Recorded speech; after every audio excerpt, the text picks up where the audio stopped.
Oi gente, eu sou a Ione do Minha Vida Literária. No vídeo de hoje eu trago pra vocês as minhas leituras do mês de outubro.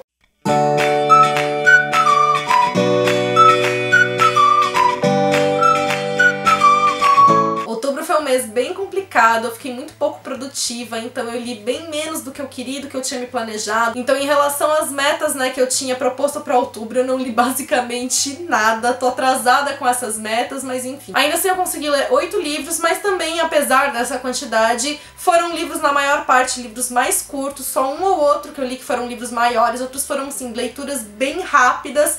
Então, enfim, foi só por causa disso que eu cheguei nesse número de 8 leituras. O primeiro deles tem vídeo resenha aqui no canal, é o Entre o Sol e a Lua, da Ana Ferrarese, que é o primeiro livro da série Esmeralda. Em cada um desses livros a gente vai conhecer a história de um personagem diferente, e aqui a gente vai conhecer, então, a história da Joana. O mais incrível dessa série é que ela é toda baseada, no folclore brasileiro, na mitologia tupi-guarani, então a autora se baseou nesses elementos para poder desenvolver a história. Então aqui no caso a gente tem a história da Joana, que acabou de terminar um relacionamento bastante traumático, e assim finaliza que ela quer mudar de vida, mudar de ares. Ela consegue um emprego numa vaga, na verdade, bem inesperada no Rio de Janeiro. Ela vai ter que mudar de cidade, então quando ela chega lá, ela acaba tendo uma atração muito forte, instantânea, pelo Cauã, que é um CEO ali daquela empresa, e aos poucos ela vai descobrindo que, na verdade, ela e ele têm uma ligação muito mais antiga, muito mais forte, porque ela é uma entidade da Lua e ele é uma entidade, então, do Sol. O romance que a gente tem aqui, então, na verdade, ele é um romance bastante típico, ele é construído de acordo com elementos que são bem comuns da gente encontrar em romances do gênero, então o que dá o diferencial aqui de fato é todo esse pano de fundo do folclore, isso que fez a leitura mais interessante pra mim. Se você quiser saber então mais detalhes, deixa o link então aqui nos cards pra vocês. Minha segunda leitura do mês foi O Sol da Meia-Noite, do Joe Nesbo. Esse é o segundo livro da série Sangue na Neve. Essa série só é composta por 2 livros e, na verdade, embora ela seja uma série, são livros então independentes entre si, com personagens diferentes, então você pode ler fora de ordem, enfim. Aqui no caso a gente vai conhecer então a história de um protagonista que ele precisa fugir de Oslo, então ele vai para uma cidade, num condado no extremo norte da Noruega, um lugar completamente isolado, porque ele acabou traindo o chefe dele, que é um grande chefe do tráfico ali de Oslo. Por causa disso, então, agora esse ex-chefe tá querendo a morte dele, é por isso que ele tem que fugir. Quando ele chega então nesse condado, ele vai acabar se relacionando com um garoto que mora ali, e com a mãe dele vai surgir essa ligação entre eles, e esse vazio ali da cidade também vai perturbando então o protagonista, vai causando ali todo um incômodo emocional, até então que ele perceba, que os capangas do ex-chefe na verdade estão chegando ali pra pegá-lo.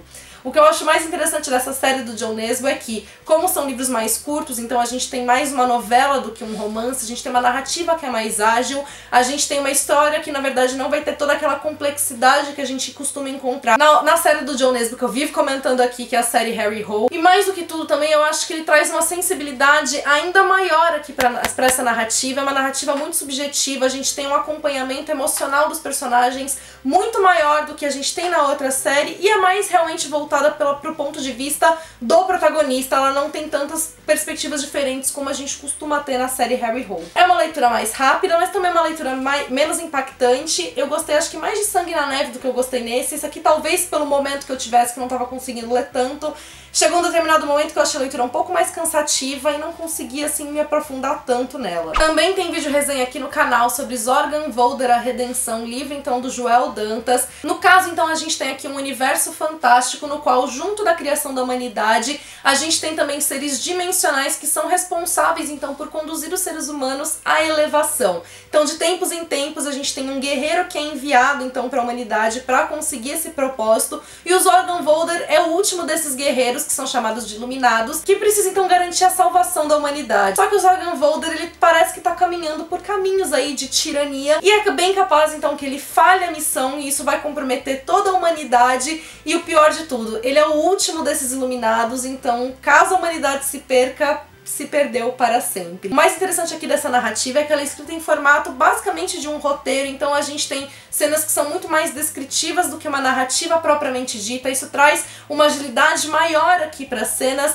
faz com que a leitura também seja muito visual, então a gente consegue realmente visualizar muitos acontecimentos, a gente vai ter esse embate entre tensões, então, de bem e de mal, vai trazer esses questionamentos, então, por uma perspectiva, às vezes, meio religiosa, mas muito política. Eu acho que a trama aqui ela é bastante política, então a gente tem muitas discussões nesse sentido, enfim, se você quer saber também mais detalhes, link aqui nos cards. A leitura rapidinha que eu fiz esse mês foi o meu livro Violeta, do Ian McEwan, que vai reunir, então, 2 contos desse grande romancista.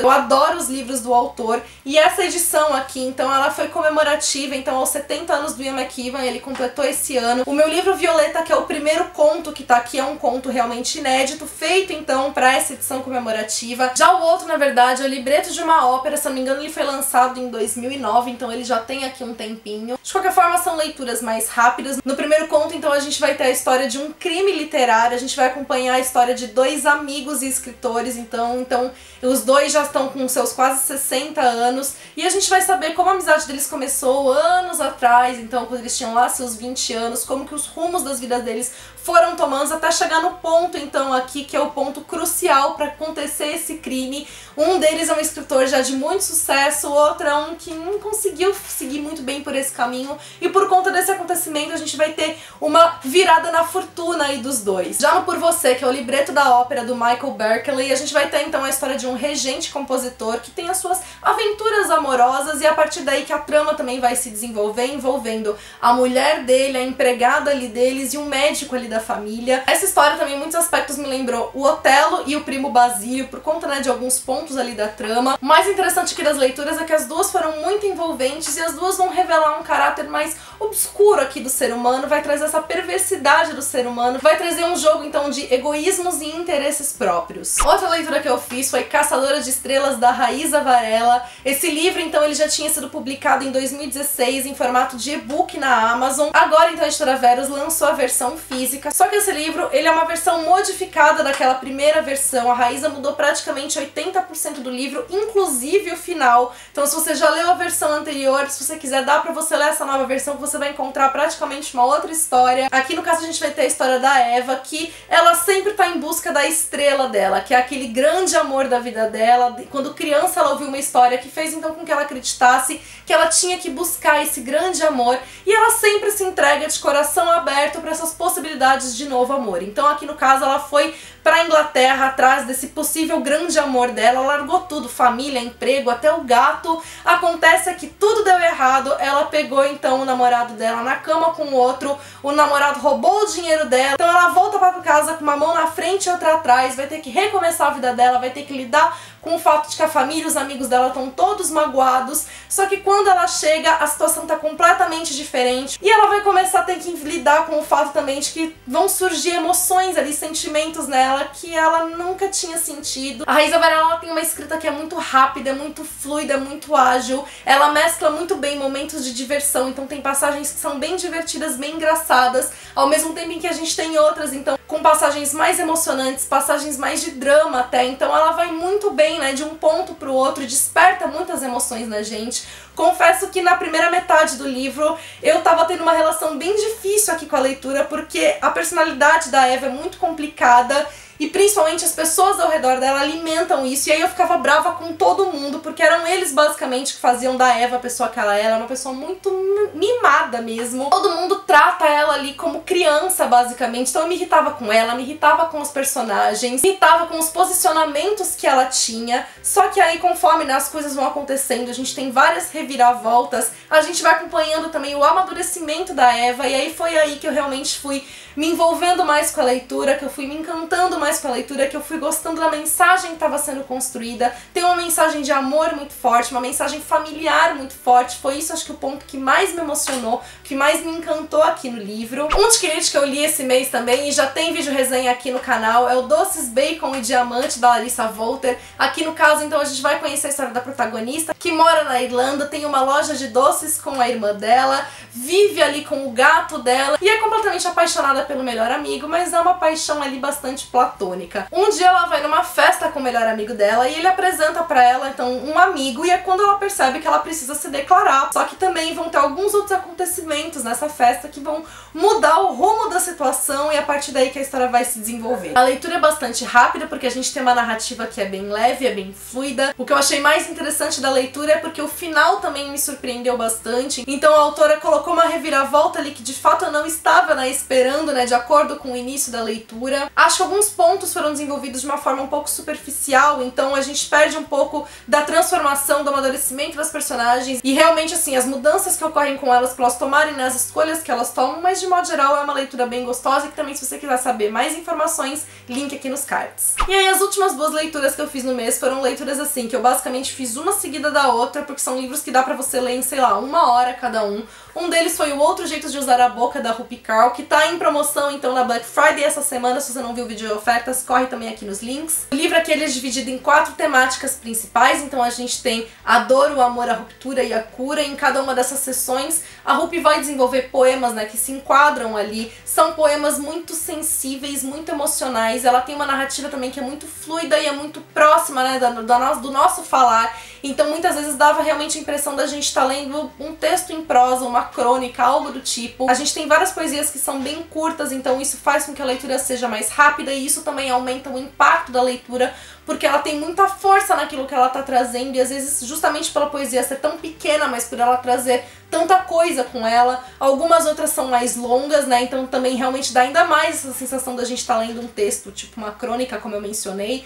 O livro também ele traz ilustrações da Rupi, o que complementam então aqui, né, a poesia e fazem da leitura realmente mais completa, dessa experiência, né, de leitura. Ela vai trabalhar temáticas que são muito relevantes, muito importantes. Ela vai falar muito também das desigualdades entre gêneros. É uma poesia em muitos aspectos empoderadora, que traz também uma mensagem de sororidade. Enfim, de modo geral, ela vai trabalhar também de temáticas mais gerais, que são, enfim, as nossas emoções. E o último livro que eu li foi um que eu me encantei completamente, que é O Casa das Estrelas, organizado pelo Javier Naranjo. O Javier Naranjo é um professor de escrita criativa que ao longo dos anos foi coletando com os alunos deles definições de palavras diversas. Ele pedia para os alunos, né, crianças, definirem as palavras, né, que ele sugeria para eles. E através então dessa coleta de definições é que esse livro nasceu. São definições muito poéticas, justamente por essa visão de mundo das crianças. Algumas são assim super divertidas, que me faziam dar gargalhadas, outras me davam um nó na garganta, porque são definições difíceis, revelam uma realidade dolorosa, uma realidade difícil. Outras são lindíssimas, emocionantes, enfim. O livro também tá lindo, ele é uma edição capa dura, totalmente ilustrado. É uma leitura muito rápida, porque o que a gente tem aqui são definições bem rápidas, realmente, de palavras. E o mais incrível, então, é a gente ver essa perspectiva, essa visão de mundo dessas crianças, porque cada definição vai revelar justamente isso, a visão de mundo, o lugar onde essas crianças estão posicionadas, né, no mundo, para elas realmente entenderem algo da maneira que elas entendem. Contem pra mim aqui nos comentários quais foram as leituras de vocês em outubro, quais das leituras que eu fiz vocês também fizeram ou ficaram interessados, se vocês já leram, o que vocês acharam. E se você gostou desse vídeo, já sabe, deixa sua curtida que isso ajuda muito na divulgação. Se você é nova aqui no canal, seja bem-vindo, aproveite para se inscrever e ative o sininho para não perder nenhuma novidade. Me acompanhe também nas demais redes sociais do Minha Vida Literária. Beijos a todos e até o próximo vídeo.